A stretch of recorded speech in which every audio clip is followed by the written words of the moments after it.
Yeah, really excited for the new year. We've got a bunch of new players and new staff, so really excited, and I think everyone's buzzing to be on the field again today for day one and a game in a few weeks from now, but we're really excited.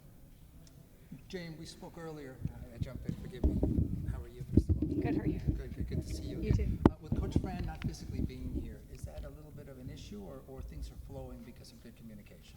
I think it's great. I know, hiring an international coach anywhere is hard to bring them here, and we all understood that there might be some delays in the visa process. So he's been great. We've all talked to him multiple times, and we saw him on Zoom this morning. So obviously, I know he wants to be here, and we all want him here. But we have such a long preseason that it'll be great. I mean, he'll talk to us every morning when he's not here, and we're really excited to welcome him to Houston when he does get here. Jane, how do you see the franchise? You've now lived through several coaches. You've lived through owner change, if I'm not mistaken.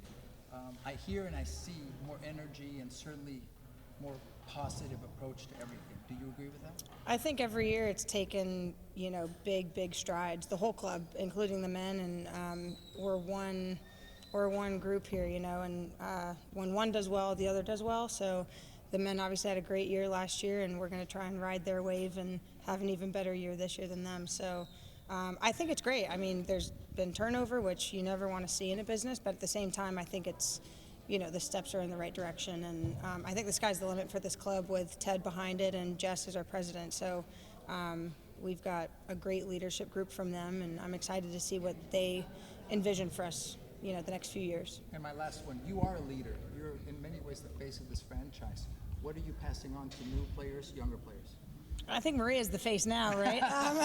I'm going to pass that light to her. But no, I think, I guess I'm an old head, which is crazy because just yesterday it feels like was my very first preseason. But, I think the biggest lesson I've learned, and I know I can only speak for Houston because I've only been here, but I think the biggest lesson is every day is a new day. There's going to be speed bumps everywhere in all shapes and sizes, not only on the pitch, it's going to be everywhere. And it's just how well you roll with it and how well you can make the next day a better day. And, I've been very, very fortunate to be playing for 8 years. I mean, I have so many friends of mine who are such good players who retired after 2 or 3 because they want to do something else or maybe lost passion or had injuries, you name it. And I'm just very, very fortunate and thankful to still be playing in year 8. And knock on wood, body holds up right now. But I'm just happy to be here. And these young kids, they've got a different kind of energy, so I'm trying to feed off of them. But no, they're going to be great for the club, and I'm excited for the future. Thank you. Good luck. How have you seen the support for the club grow from the city itself throughout your tenure? I think in the beginning, nobody knew who we were. I mean, no one knew who the league was. It was so new. I mean, I think the Dash, you might correct me, the Dash had been existing 3 years or something? When the league came over? Yeah. We were in the second year. Yeah, so I mean, no one knew who we were, and which was weird, being a professional athlete, but nobody even knew what you were doing. Now, at least people are recognizing us. I know Maria gets recognized everywhere she walks in Houston, and that's so cool.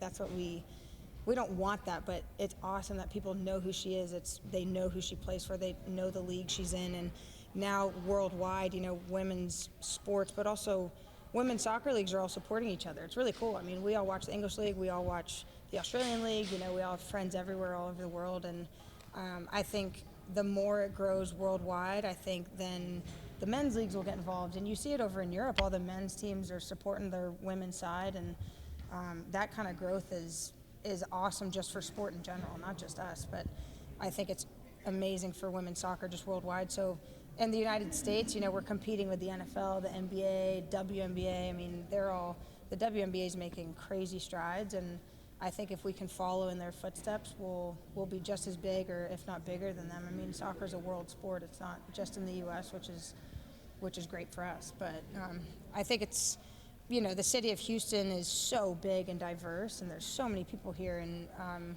early on, we definitely didn't tap into the whole market, but now I think we're really trying to get everyone from all walks of life involved, which is what we want. We want all people in the stands of all shapes and sizes, and every background to come cheer us on, and we want to entertain them at the end of the day. So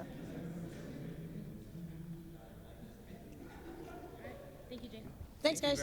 Gracias. Jane? With Maria's contract, she's my tutor now. So.